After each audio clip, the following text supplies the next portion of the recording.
AN ACCOUNT OF THE HANGING. July 11.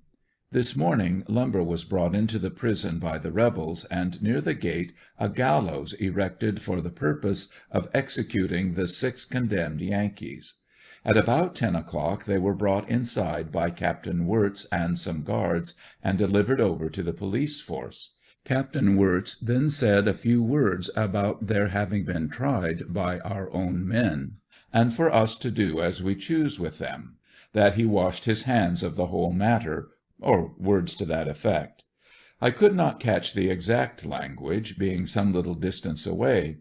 I have learned by inquiry their names, which are as follows: John Sarsfield, 144th New York, William Collins, alias Mosby, Company D, 88th Pennsylvania, Charles Curtis, Battery A, 5th Rhode Island Artillery, Pat Delaney, Company E, 83rd Pennsylvania, A. Moon, U.S. Navy, and W. R. Rickson of the U.S. Navy.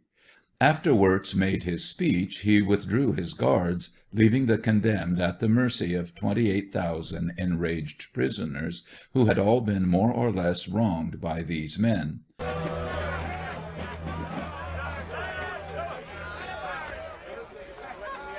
Prisoners, I return these men to you as good as I got them. You have tried them yourselves and found them guilty. I have had nothing to do with it. Do with them as you like, and may God have mercy on you and on them.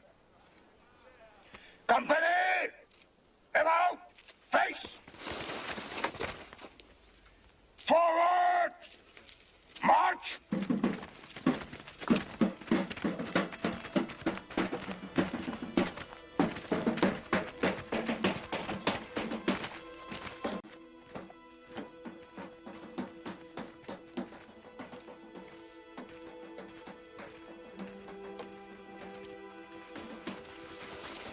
My God, you don't mean to really hang us up there?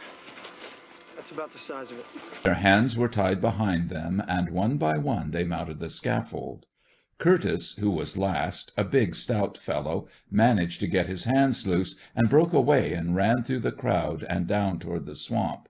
It was yelled out that he had a knife in his hand, and so a path was made for him. He reached the swamp and plunged in, trying to get over on the other side, presumably among his friends. It being very warm, he overexerted himself, and when in the middle or thereabouts, collapsed and could go no farther. The police started after him, waded in and helped him out. He pleaded for water, and it was given him, then led back to the scaffold and helped to mount up.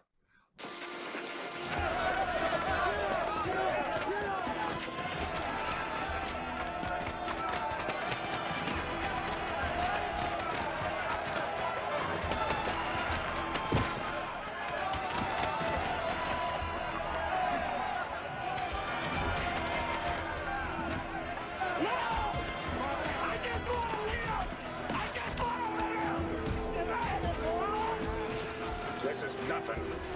Keep your peckers up, boys. We'll have no weakness here. What? Did you think you were going to live forever?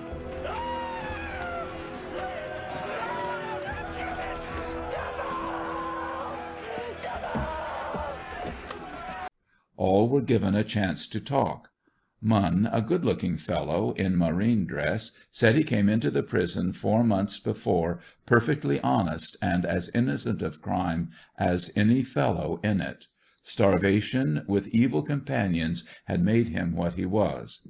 He spoke of his mother and sisters in New York, that he cared nothing as far as he himself was concerned, but the news that would be carried home to his people made him want to curse God he had ever been born. Delaney said he would rather be hung than live here as the most of them lived, on their allowance of rations. If allowed to steal, could get enough to eat, but as that was stopped, had rather hang. Bid all good-bye. Said his name was not Delaney, and that no one knew who he really was, therefore his friends would never know his fate, his Andersonville history dying with him. Curtis said he didn't care a blank, only hurry up and not be talking about it all day. Making too much fuss over a very small matter. William Collins, alias Mosby, said he was innocent of murder and ought not to be hung. He had stolen blankets and rations to preserve his own life, and begged the crowd not to see him hung, as he had a wife and child at home, and for their sake to let him live. The excited crowd began to be impatient for the show to commence, as they termed it. Sarsfield made quite a speech. He had studied for a lawyer. At the outbreak of the rebellion he had enlisted and served 3 years in the army, been wounded in battle, furloughed home, wound healed up, promoted to first sergeant, and also commissioned. His commission as a lieutenant had arrived, but had not been mustered in when he was taken prisoner. Began by stealing parts of rations, gradually becoming hardened as he became familiar with the crimes practiced. Evil associates had helped him to go downhill, and here he was. The other did not care to say anything.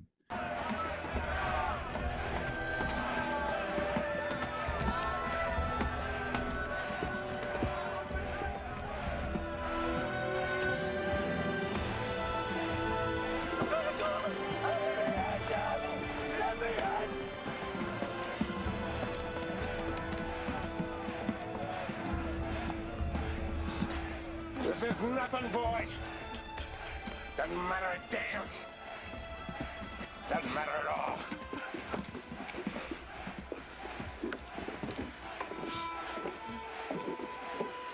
Let's get this done right. Jim. Don't you worry about that.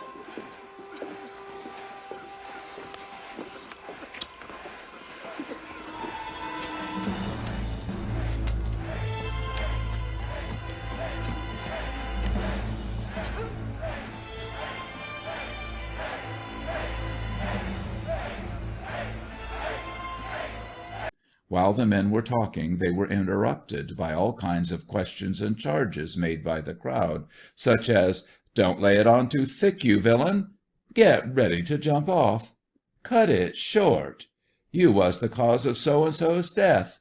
"Less talk and more hanging," and so on and so on. At about 11 o'clock they were all blindfolded, hands and feet tied, told to get ready, nooses adjusted, and the plank knocked from under. Mosby's rope broke and he fell to the ground, with blood spurting from his ears, mouth, and nose. As they lifted him back to the swinging off place, he revived and begged for his life, but no use, was soon dangling with the rest, and died very hard. Munn died easily, as also did Delaney. All the rest died hard, and particularly Sarsfield, who drew his knees nearly to his chin and then straightened them out with a jerk, the veins on his neck swelling out as if they would burst. It was an awful sight to see, still a necessity.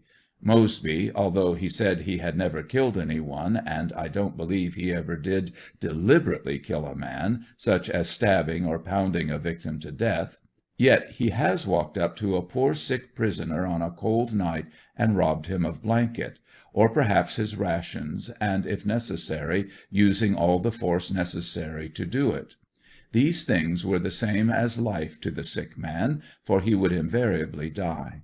The result has been that many have died from his robbing propensities.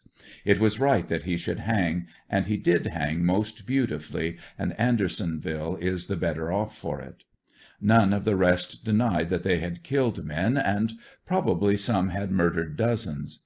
It has been a good lesson. There are still bad ones in camp, but we have the strong arm of the law to keep them in check. All during the hanging scene the stockade was covered with rebels, who were fearful a break would be made if the raiders should try and rescue them. Many citizens, too, were congregated on the outside in favorable positions for seeing. Artillery was pointed at us from all directions, ready to blow us all into eternity in short order.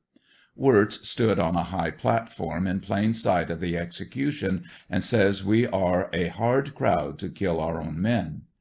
After hanging for half an hour or so, the 6 bodies were taken down and carried outside.